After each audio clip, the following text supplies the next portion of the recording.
Olá pessoal, bem-vindo aí à nossa videoaula. Como vocês sabem, a escola precisou paralisar as aulas devido ao coronavírus. Ah, não só em Anguera, mas todas as escolas. Então, para ninguém perder nenhum conteúdo, a gente está fazendo videoaulas para vocês, ok? Espero que vocês todos estejam bem e estejam se cuidando do vírus aí, tá? Vamos lá então, pessoal. Hoje a gente vai continuar falando, né, nosso momento de inércia, mas nós vamos falar daí das nossas teoremas dos eixos paralelos, tá? Entender o que é essa teorema de eixos paralelos aí. Então a gente já falou nas aulas passadas sobre energia cinética, movimento de rotação, de mesmo momento de inércia, e a gente vai ver que esse eixos paralelos vai resolver muita coisa pra gente aí, tá? Ou também conhecido como teorema de Steiner. Vocês lembram que nosso momento de inércia ele tem uma tabela aí, né? Que é essa tabela aqui, tá? Que tem diversas fórmulas aí que foram obtidas pelo método de integral, tá? Que é o método como a gente vai calcular geralmente essas fórmulas aí, tá? Porém, a gente pode fazer um método que chama teorema das retas paralelas, tá? Que a gente vai conseguir fazer qualquer expressão de achar qualquer momento de inércia relativo a qualquer objeto, tá? Como é na integral, a gente consegue também fazer por retas paralelas. Então vamos lá. Se a gente conhece um momento de inércia de um corpo girando em torno do eixo dele mesmo, tá? Então isso a gente tem praticamente todos aqui na nossa tabela, tá? Se ele está girando em torno dele mesmo, eu consigo, por eixo paralelos, saber se o centro de massa dele não está no eixo, como eu posso fazer esse momento de inércia, tá? A expressão dessa fórmula é momento de inércia do centro de massa mais massa vezes a distância ao quadrado que essa partícula está do centro de massa, tá? Vamos entender melhor isso aí. Então vamos lá. Então vamos supor um exemplo aqui. Um marceneiro toma uma casca esférica de madeira de raio 1 metro e massa 3 kg e faz um furo atravessando a casca esférica que não passa em seu centro. Então ele furou aqui na lateral, tá vendo? Que eu tenho o centro e furou na lateral. Mas forma uma linha reta paralela a uma linha imaginária passando através do seu centro. Ambas as linhas distam em 30 centímetros uma da outra, ou seja, daqui até o centro vai dar 30 centímetros. Se por esse furo for inserido um eixo fino preso em um motor elétrico, qual será o momento de inércia do sistema? Dado o momento de inércia de uma casca esférica girando em torno do seu próprio eixo, que é aqui, que passa através do seu centro. Então vamos lá. Primeiramente, a fórmula da esfera passando em seu próprio eixo, de uma esfera oca passando em seu próprio eixo, é 2/3 vezes a massa vezes o raio ao quadrado. Pessoal, se vocês clicarem o celular aqui nesse QR Code, vocês vão ver esse desenho aqui se movimentando, tá? Cliquem lá, é legal para vocês entenderem qual é o movimento que ele está fazendo aí circular. Então vamos ao exercício lá.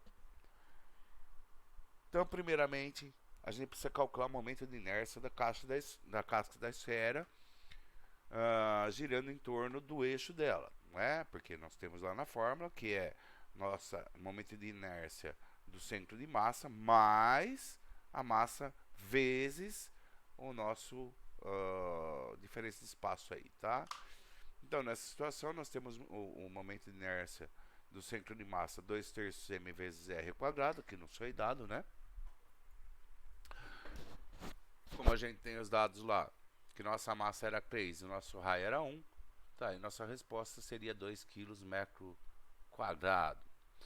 Bom, não temos nossa resposta final ainda. Vamos aplicar agora a nossa teoria ou teorema do eixo paralelo. Bom, o teorema do nosso eixo paralelo é que nossa inércia é igual à inércia do centro de massa mais a massa vezes a distância ao quadrado. Então vamos lá. Voltando aqui um pouco, se vocês conseguirem ver no enunciado, ele fala que a nossa distância entre o centro e onde foi feito o furo é 30 centímetros, tá? Então nós temos x. Então nós temos lá que nós temos nosso momento de inércia do centro de massa é 2, mais a massa do objeto 3 vezes o x, que é aquela distância de 30 centímetros, 0,3 ao quadrado. Então tá aí a resposta, 2,27 quilos vezes metro quadrado.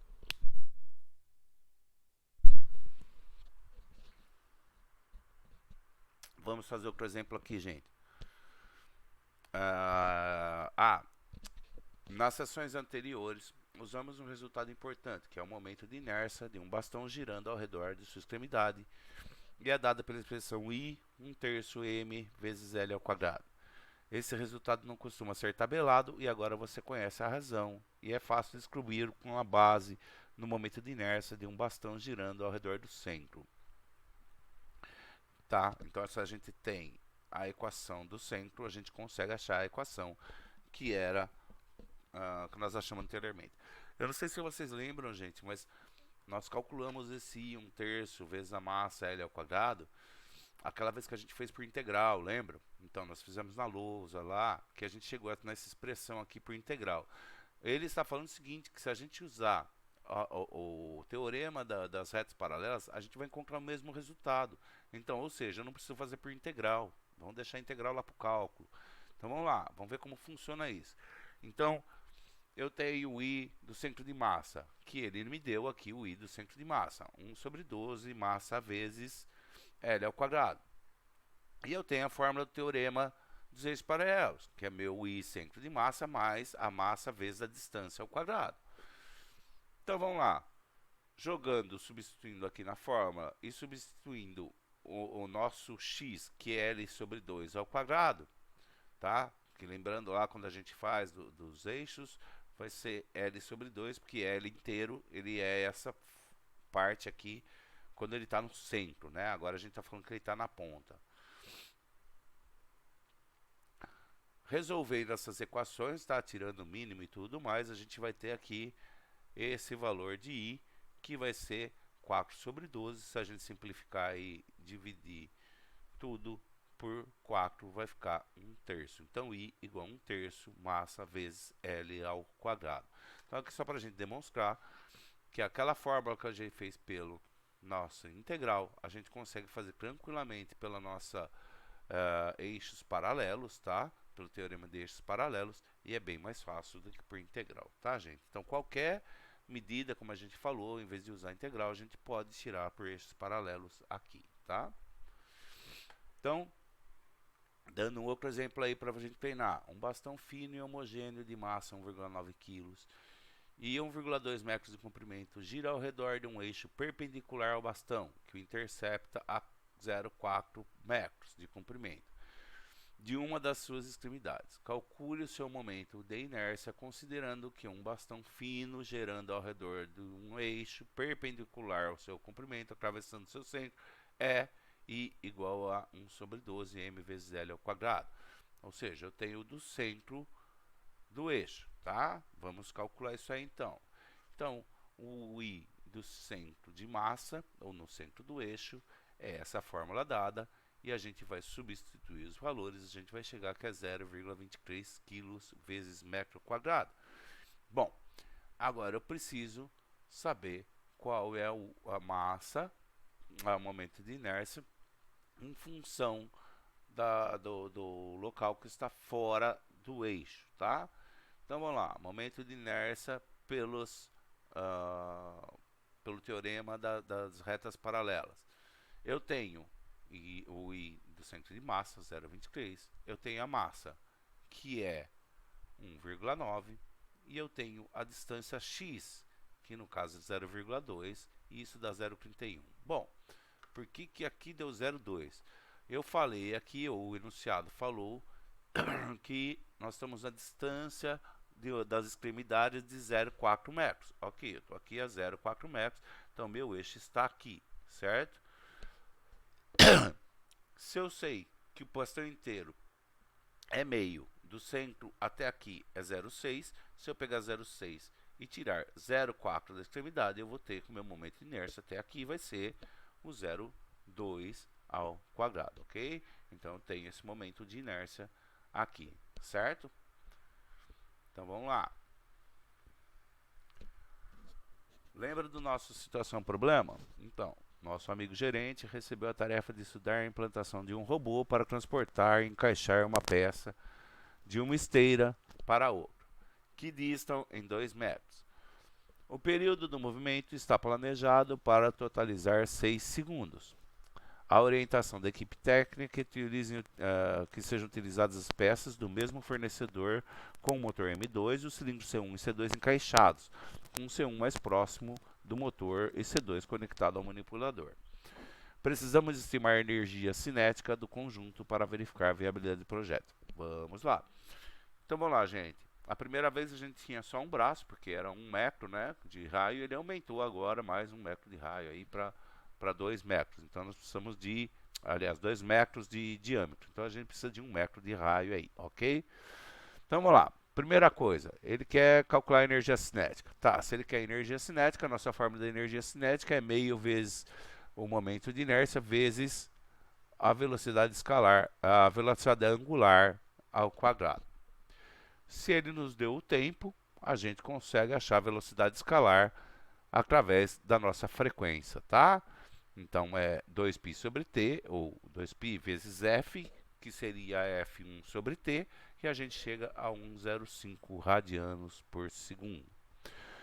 A gente sabe também que o motor é um cilindro de 35 centímetros e de raio, 35 centímetros de raio e de peso 15 quilos.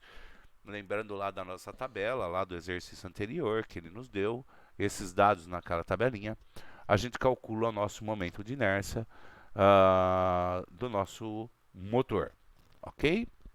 Então é só jogar a nossa fórmula direta do nosso cilindro, tá? Com o centro no meio, acha-se essa fórmula, só substitui os dados e a gente chega no valor. O cilindro C1, ou a haste C1 lá, ela gira em torno de uma extremidade, tem 0,5 metros de comprimento e massa 1,2. Então, o nosso C1 lá, que é a nossa haste ali C1, do mesmo jeito, como ela começa aqui na nossa extremidade, né, que ele fala que é na extremidade, a gente vai usar a fórmula 1/3 vezes a massa, vezes o comprimento ao quadrado, tá? Então, eu tenho o comprimento, tenho a massa, e eu vou calcular o I, ou a energia cinética de C1, que é do braço, da primeira parte do braço, que vai dar 0,10 kg por metro quadrado. Ok.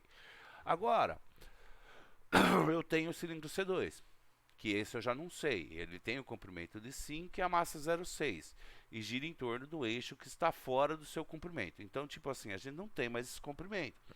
A gente sabia anteriormente, até não aumentarem a nossa haste, né? Agora aumentaram a haste, ó. Nosso momento de inércia terminava aqui, mas agora eu tenho mais esse pedaço de eixo aqui que a gente precisa calcular. Tá, então como que a gente vai fazer isso? Bom, primeiro ele deu o comprimento do centro de massa, que é o nosso bastão se ele estivesse girando no centro, ok? Se ele está gerando aqui no centro, então o nosso centro de massa vai ser aqui no centro. Ok, então eu tenho o nosso centro de massa e eu calculo nossa momento de inércia de centro de massa. Bom, agora eu preciso aplicar a distância, aplicar o teorema dos eixos paralelos, que é o momento de inércia do centro de massa mais a massa vezes a distância ao quadrado. Bom, e agora? A distância é qual? Bom, Se a gente falou que o centro de massa estava aqui nesse centro aqui, qual que é a nossa distância x agora? É daqui até o final, né? Se aqui vale meio e aqui é a metade do nosso centro de massa, todo esse pedaço aqui vai valer 0,75. Como diz na apostila, ele fala que o novo centro de massa sai a partir daqui do centro até o centro de massa C1.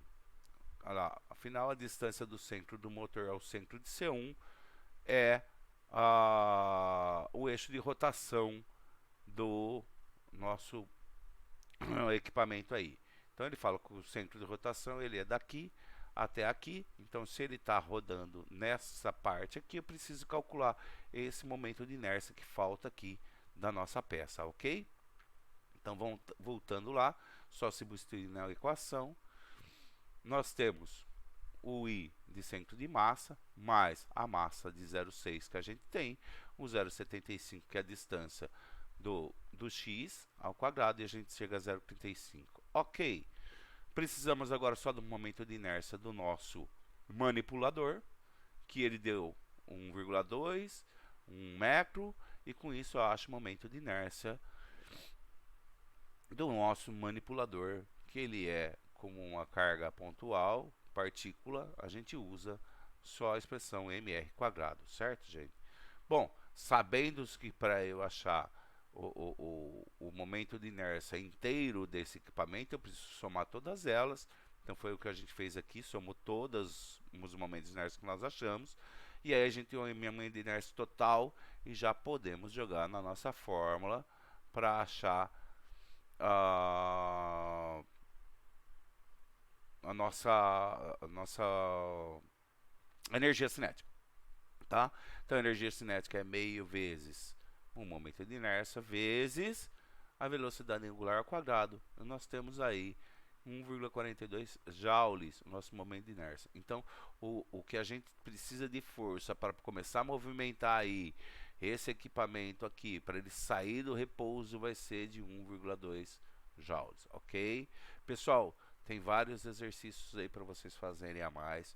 Qualquer dúvida, eu estou no meu WhatsApp, me chamem. Se vocês precisarem qualquer coisa, estou à disposição. Podem me chamar a hora que for no WhatsApp, eu respondo para vocês, tá? Tenham um bom dia para vocês, um ótimo final de semana e até a nossa próxima videoaula. Tchau, pessoal, até mais.